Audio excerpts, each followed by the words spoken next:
हाँ जी, कैसे हैं आप सब। तो आज हम लोग स्टार्ट करेंगे हमारा नया चैप्टर जिसका नाम है CPA, that is consumer protection act. एक बार इसकी डिटेल बता देता हूँ आप लोगों को।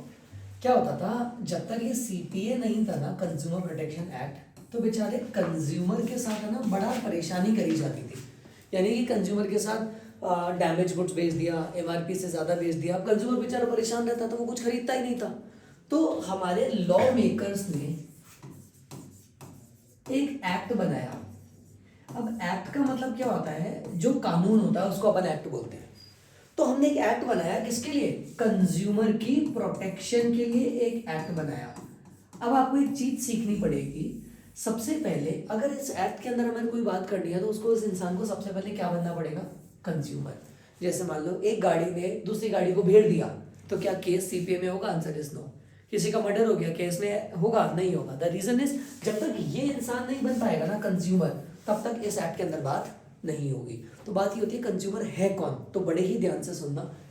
एनी पर्सन, कोई भी पर्सन जिसने या तो गुड्स या सर्विसेज, जिसने गुड्स या सर्विसेज बाय करा है, इन रिटर्न वो प्रॉमिस कर रहा है या पे कर रहा है, कुछ भी कर रहा है कि मैं पे कर दूंगा। मैं आपको बताता हूं who is the consumer. Consumer एक ऐसा पर्सन है जिसने गुड्स या सर्विसेज को खरीदा है इन कंसीडरेशन। किसमें? इन कंसीडरेशन। जो वो पे कर रहा है या पे कर देगा। आधा पे कर दिया, आधा पे कर दूंगा। बात समझ में है? उसको क्या बोल दिया जाता है? कंज्यूमर। क्या बोला जाता है? बड़े ध्यान से सुनना। मैं गया, किसी ने मुझे है ना मान लो फ्री सैंपल, या फिर ऐसे मान लो कि कोई न्यू ईयर था, या फिर है ना कोई क्रिसमस सेलिब्रेशन था, तो चीज़ें बट रही थी, फ्रूट्स बांट रहे थे, तो मैंने भी फ्रूट्स लेके खा लिया। तो I am not a consumer. The reason is, मैंने रिटर्न में कुछ दिया नहीं है, लेकिन मैंने पे करा, उसने कुछ दिया, तो now I am a consumer. Consideration होना जरूरी है। क्या होना जरूरी है? और कंसीडरेशन का मतलब होता है समथिंग इन रिटर्न, बदले में कुछ। बदले में जरूरी नहीं है पैसा हो, कुछ भी चलेगा, बट होना चाहिए। बोलो बात समझ में? तो जब तक ये एक्ट नहीं था ना, तो बेचारे कंज्यूमर के साथ बड़ी प्रॉब्लम होती थी। लेकिन सीपीए आने के बाद कंज्यूमर को काफी ज्यादा बेनिफिट्स मिले। सबसे पहले तो आपको याद रखना है, कंज्यूमर को कुछ राइट्स मिले। क्या मिले? कंज्यूमर को कुछ राइट्स मिले। आपके एग्जाम में यही क्वेश्चन पूछा जाता है, what are the various rights of a consumer, या फिर एक पूरी केस स्टडी दे दी जाएगी, बोलेगा बताओ कौन सा राइट है या कौन से राइट्स को वो अप्लाई कर सकता है। तो आपको बस इतनी सी बात याद रखनी है। हमारी सोसाइटी में दो तरीके के कंज्यूमर होते हैं, एक रिच सेक्शन वाले और दूसरे हो जाते हैं पुअर सेक्शन वाले। आपके हिसाब से किसको अपने राइट्स के बारे में पता होगा? पुअर बेचारों को तो पता नहीं होगा, लेकिन पता किसको होगा? रिच पीपल को पता होगा। तो कोई भी आप लोगों से पूछ ले what are the rights of a consumer, आपको बस याद रखना है किनको अपने राइट्स के बारे में पता है? रिचेस। किसको पता है? रिचेस। तो आंसर दे देना RICHES, रिचेस। ये हो गए आपके 6 के 6 कंज्यूमर के राइट्स। बोलो बात समझ में आया? आपसे क्वेश्चन क्या पूछा जाएगा? What are the various rights of a consumer. तो आपको बस इतना से याद रखना है कि कौन से सेक्टर ऑफ लोगों को अपने राइट्स के बारे में पता होगा। तो आंसर इज रिचेस, RICHES। बोलो याद रखोगे। सबसे पहले आ जाता है आर से, राइट टू सीक रिड्रेसल। क्या हो जाता है? Right to seek. आई से हो जाता है राइट टू इन्फॉर्म, सी से हो जाता है राइट टू चूज, एच से हो जाता है राइट टू बी हियर्ड, ई से हो जाता है राइट टू बी एजुकेट, और एस से हो जाता है राइट ऑफ सेफ्टी। बोलो बात समझ में आई? देखो एटलीस्ट याद तो होगा। कल को हमारे पास कोई केस स्टडी आ जाती है, हमें याद ही नहीं आ रहा कि कोई राइट तो मैं नहीं भूल गया, तो आपको इस एक्रोनिम से आपका पूरे के पूरे राइट्स याद रहेंगे। Answer is riches, RICHES। बात समझ में? Riches, RICHES। आर से right to seek redressal, I से right to inform, right to choose, right to hear, right to educate, right of safety.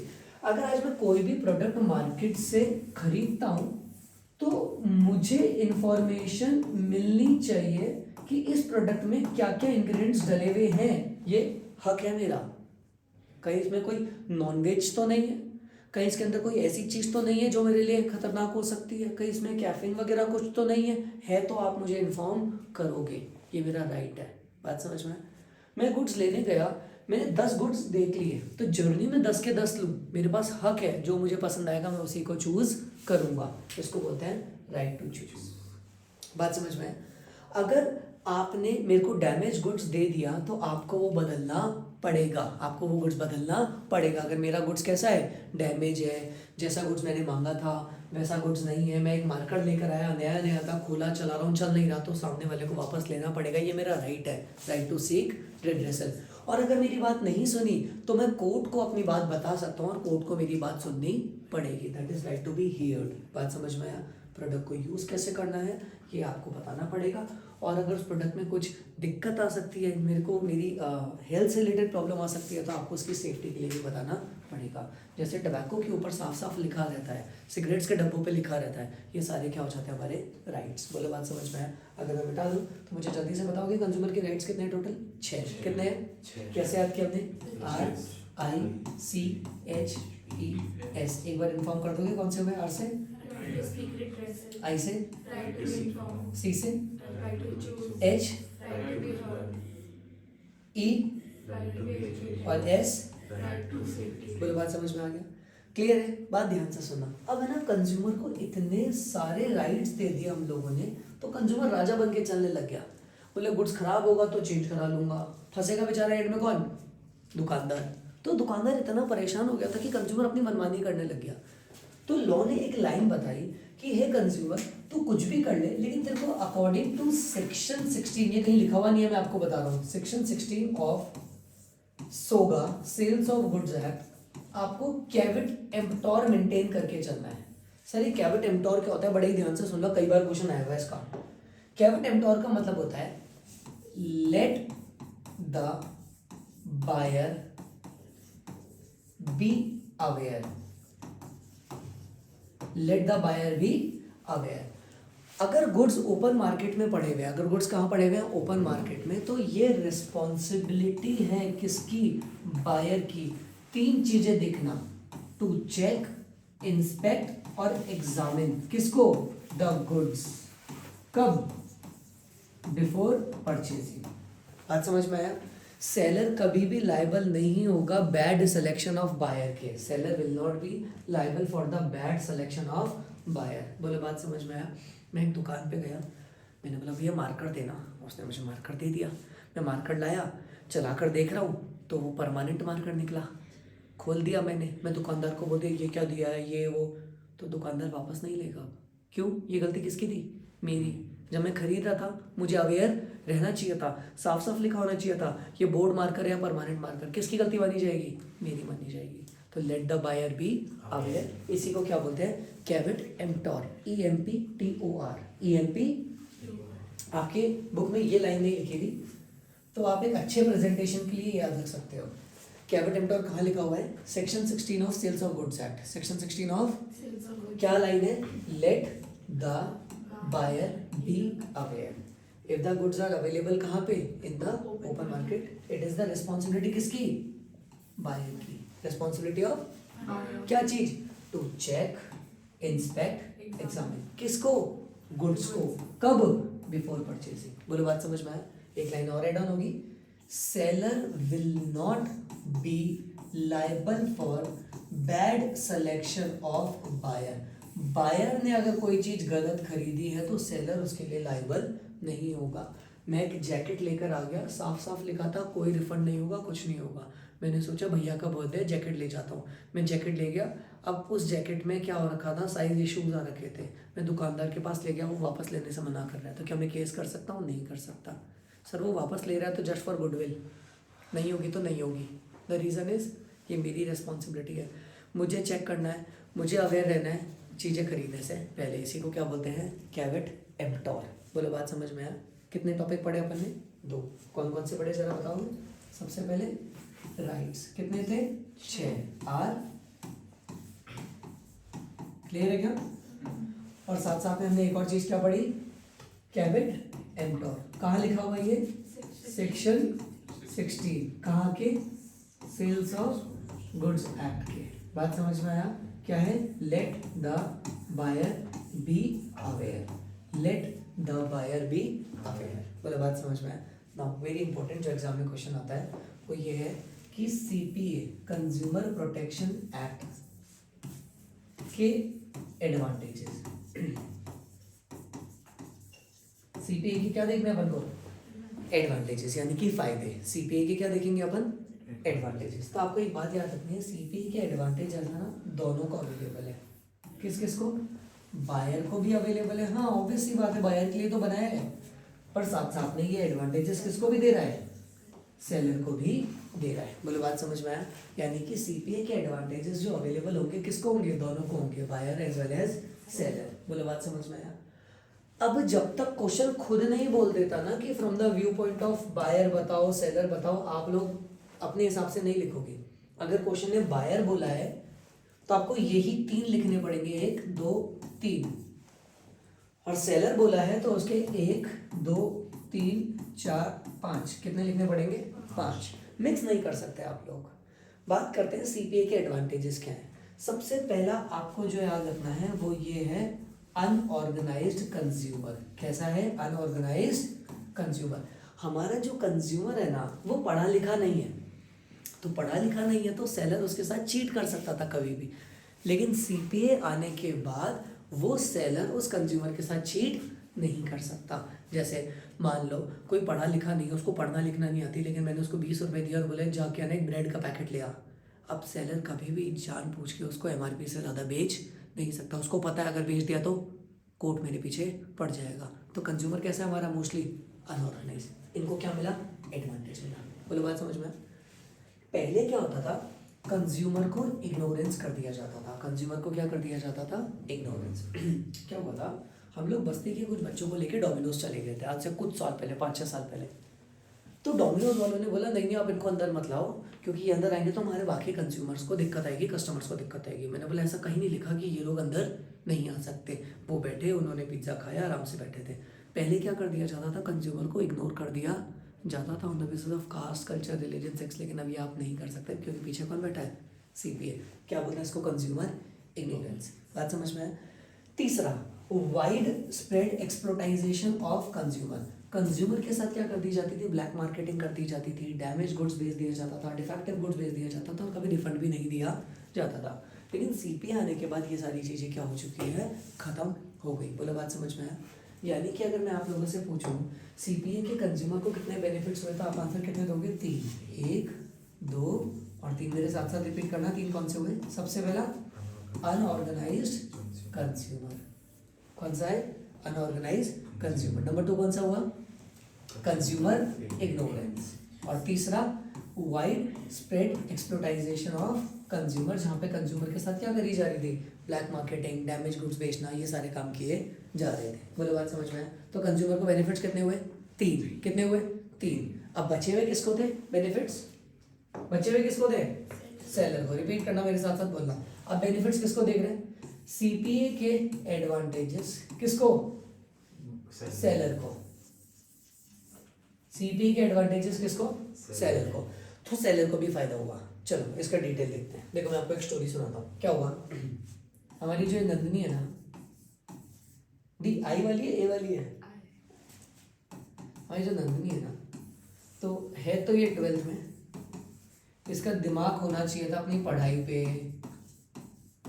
है ना, लिखाई पे, है ना, लेकिन इसका दिमाग कहाँ जाता है? ऐसे, मेरा हीरो आएगा है, यहाँ पे मैं नंदिनी, यहाँ पे वो ए वाला, ऐसे करके अपना अपना सीन चलाती रहती है। ठीक है, अब वो भाई साहब को, वो उसको भी पढ़ना लिखना नहीं था, ये नंदिनी भी होती है, ठीक है मैं तो तेरे साथ वो नहीं है, तुझे संग भावे सूखी रोटी, वो वाला सीन कर लेंगे। ठीक है, ऐसे ऐसे करके सारी चीज़ें थी। अब हुआ क्या, दोनों 11th में भी साथ थे, अरे लिखना नहीं है ये, फिर 12th में भी साथ थे, सारी चीज़ें। नंदिनी सपने देख रखे थे कि है ना मैं तो इसी की दुल्हनिया बनूंगी, ये वो, हम यहाँ रह लेंगे, फलाना रह लेंगे। अब हुआ कुछ नहीं। ये देखो, ये देखो, देखो, नंदिनी को एक दिन बढ़िया लड़का मिल गया, सुंदर भी है, पैसा भी है। नंदिनी इसको मैसेज करती है, who you, I don't know you, bye, get lost, कट्टी। ऐसे करके नंदिनी इसको भगा दिया। बेचारा 4 साल से साथ में था, सपने देख के बैठा था, और उस बेचारे को क्या दे दिया? क्या दे दिया? धोखा। मतलब क्या दिया? धोखा। अब ना ये बेचारा, ये हमेशा ऐसा था कि मेरे साथ गलत हुआ है जीवन में, सारी चीज़ें थी। अब नंदिनी चली गई किसी और के साथ। अब ध्यान से सुनना, हुआ कुछ नहीं, नंदिनी जिसके साथ गई बेचारे के साथ प्रॉब्लम हो गई, दिक्कत हो गई, जिस शेयर्स में वो इन्वेस्ट करता था शेयर मार्केट डूब गया, घर बिक गया, सारी चीज़ें हो गई, नंदिनी बेचारी ऐसे हो गई। अब रहते हैं रेंट वाले घर में। कहाँ रहते हैं? रेंट वाले घर में। आपने सुना 3 BHK 4 BHK, ये रहते थे 1 BHK, यानी एक ही रूम है, यही किचन है, यही सोते हैं, ठीक है, पर प्यार पंदा है, प्यार था भाई, ठीक है, सारी चीजें। और बेचारा वो इंसान जो ये था वो हमेशा से ऐसा था कि एक दिन तो इससे बदला लूंगा ही लूंगा, है। उस भाई ने पढ़ाई लिखाई करके सारी चीज़ें करके अपना बढ़िया सा शोरूम वोरूम खोल लिया। हम नंदिनी अपने उस पर भैया किराए वाले घर पे जहाँ AC भी नहीं हो, बेचारी कभी कपड़े धो रही है, कभी बर्तन धो रही है, कभी झाड़ू लगा रही है, सारी चीज़ें। अब इनके बच्चे भी कितने थे? 4। कितने बच्चे थे? 4। चुन्नू, मुन्नू, श्रेयांश और डॉली। कितने बच्चे थे? 4 है? कम है? कितने तो बनते हैं भाई। तो कितने बच्चे थे इनके? 4। श्रेयांश में डाल दो, कोई और डाल दो। सौम्या लिख दो। हाँ सौम्या चलेगी।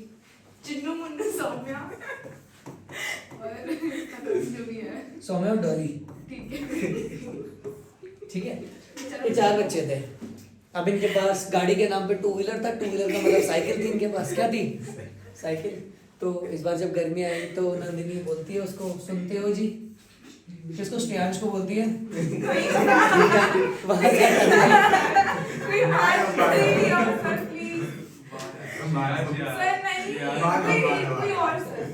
कुछ भी करते हैं। तो नंदिनी बोलती है, सुनते हो जी? तो बोलते हैं हाँ। बोले देखो गर्मी हो रही है, एक फ्रिज ले ही लेते हैं। तो उसने बोला ठीक है ले लेते हैं फ्रिज। तो ये रेडी हो गए, फ्रिज लेने गए, तो बैठे अपनी काय पे ऐसे जो है यही इनकी साइकिल नीचे गेट लटका दिया है ना। अब साइकिल थी, ठीक है, साइकिल पे थे। तो यहाँ बैठे वो इनके हस्बैंड, यहाँ बैठी वाइफ, चुन्नू और मुन्नू आगे बैठ गए, डॉली और सोनिया पीछे। एक साइकिल पे चारों चल दिए। ये पहुंचे LG के शोरूम पे, जहाँ पे इनको क्या लेनी थी? एक फ्रिज। अंदर गया, साइकिल पार्क करी, भाई ने लॉक लगाया ऐसे में डाल के, इनने घूंघट तोड़ा और सीधा अंदर गए। अब शोरूम में जाते हैं वो लोग तो थोड़ा अच्छे से वेलकम करते ही है। तो चुन्नू मुन्नू इधर उधर भटक रहे थे, ये AC वैसी देख के खुश हो रहे, ऐसा देखा नहीं था उनने कभी जीवन में। तो वो जो LG का शोरूम था वो उसी भाई का था जिसको 5 साल 7 साल पहले ठुकराया था। वो अंदर ऑफिस से कैमरे से देख लिया, बोले आज मौका है बदला लेने का। तो उसने क्या किया, अपने वेटर को, मतलब उनको बुलाया, एम्प्लॉय को, और बोला ये जो तुम ट्रे लेके जा रहे हो इसमें जो कोल्ड ड्रिंक्स वगैरह लेके जा रहे हो बोले इधर दे। तो उसने नीचे से रम की बोतल खोली और कोल्ड ड्रिंक में 2 घूंट पिला दिया और बोले जाओ बच्चों को पिला दे। किसको पिला दे? तो चुन्नू, मुन्नू, सौम्या और डॉली। डॉली सबसे छोटी थी, 2 साल की, ठीक है। सौम्या सबसे बड़ी थी, 3 साल की। 2.5 साल, 2.25 साल, ठीक है। ये 2.5 साल की है चुन्नू, ठीक है। और एक 3 साल की सौम्या सबसे बड़ी, डॉली सबसे छोटी 2 साल की। इनको क्या पिला दी? रम्माजा के नाम पे उस आदमी ने क्या पिला दी? बावड़े से हो गए बच्चे, सोचो रम भी लेंगे तो क्या होगा। चुन्नू चिल्ला रहा अपने पापा को, ओए बाप साइकिल भाई चलाएगा। क्रेजी हो रखे बच्चे, बावड़े हो रखे, मेरी पागल सी हो गई, बोले मेरे बच्चे को क्या हो गया। वो अंदर साइकिल पार्क कर दिया, मुन्नू ने पापा के चाटा मार दिया, सारी चीजें।